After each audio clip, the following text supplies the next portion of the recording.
Okay, so we're going to take a look at Windows privacy settings here. So this is like, get a new PC. A lot of the stuff, these are what I'm going to show you here, mostly the default settings that you might want to change when you first get a new PC. So we're going to go into settings. We go to the start menu. There should be a settings menu right there. You get to settings. Okay, you're going to click.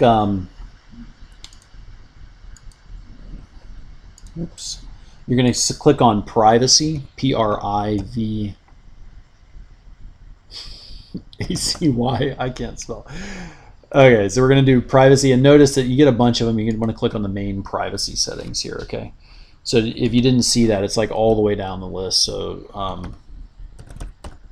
you can actually go to any, like the first calendar privacy, and then go back. Click this little back arrow up here. Oh, it takes you back to settings. That's surprising. So let's go to the main privacy settings. So privacy, and then we're going to go down to the main just privacy settings, okay?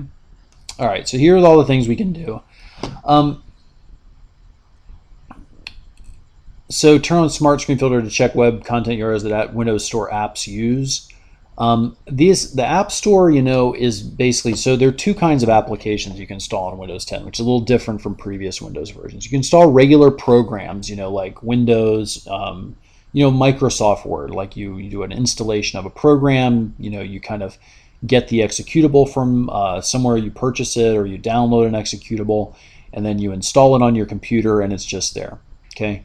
Now, the other types are being called apps. So these are things you get from the Microsoft Store. It's a lot like on a tablet, right? So it's just like you'd have like on your iPad, you have an app. These are apps on you, but they're on your computer. Okay, so they're being used in a little bit of a different way. They're essentially just programs, but they're programs that are being like kind of watched by the Windows App Store. I personally am not going to use any apps from the Windows App Store. I kind of have, I use my phone and I get apps for that, but I have a tablet and I get apps for that. But on my computer, I just want to run regular software, right?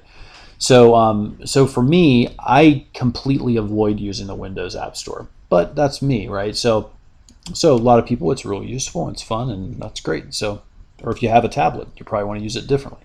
So take all these settings with a grain of salt. Make your own decisions. Okay. For me, I'm gonna set settings to maintain my privacy, basically. Okay, so here we go. We have location. Okay, I have location off. There's no reason why accounts and apps need to know my location, right?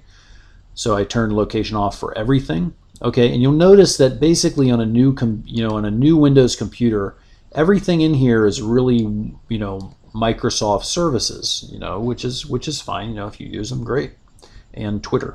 It's interestingly enough. So, okay, so camera, let apps use my camera. Well, I don't use any apps, right? So like OneNote, Sway, Twitter. I should use Twitter, but I don't. I'm going to just go ahead and turn those all off, okay? And then basically when things need to use it, it'll ask, and you can just do on a case-by-case basis, right? You can also, if you want to leave that open, you can just go ahead and turn them off one by one, and then later on you don't have to worry about it, right? So the ones that are in now, you don't want them to use it. Microphone, let apps use your microphone. I do use Skype sometimes. Actually, I'm going to go back in. I do use Skype sometimes. I'm going to turn Skype back on. Microphone, I'm going to go ahead and turn everything except Skype off.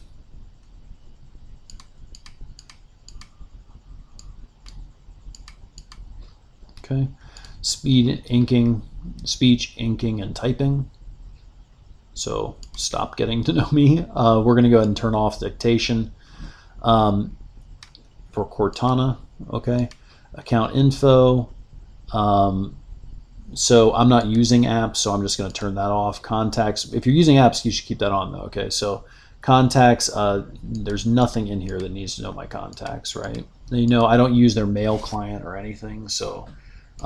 So basically, I can go back and turn these off on if I need them. Let apps access my calendar. Once again, we're just going to turn that off. Call history, we're going to go ahead and turn that off. Actually, I need it on Skype. Email, nothing. I don't use the email client on Windows. Messaging. Let me go ahead and leave Skype on for now. Radios, like Bluetooth. Radios kind of, it makes me a little bit weirded out. I would leave these on. If you connect via your computer to your phone on Bluetooth, I would just go ahead and leave this on. I don't do that personally, so I'm going to go ahead and turn it off. Okay, other devices. Let apps use my USB flash drive. I'm going to go ahead and leave that on. Let apps use my, phone companion. I don't need that. Okay, feedback diagnostics. Windows should ask for my feedback. I'm going to go ahead and put never. And diagnostics and usage data. I'm just going to go ahead and click basic. Okay, and then finally background apps. Now it says let these apps run in the background. Now if I had a phone, a Windows phone or Windows tablet, I might want these to run in the background.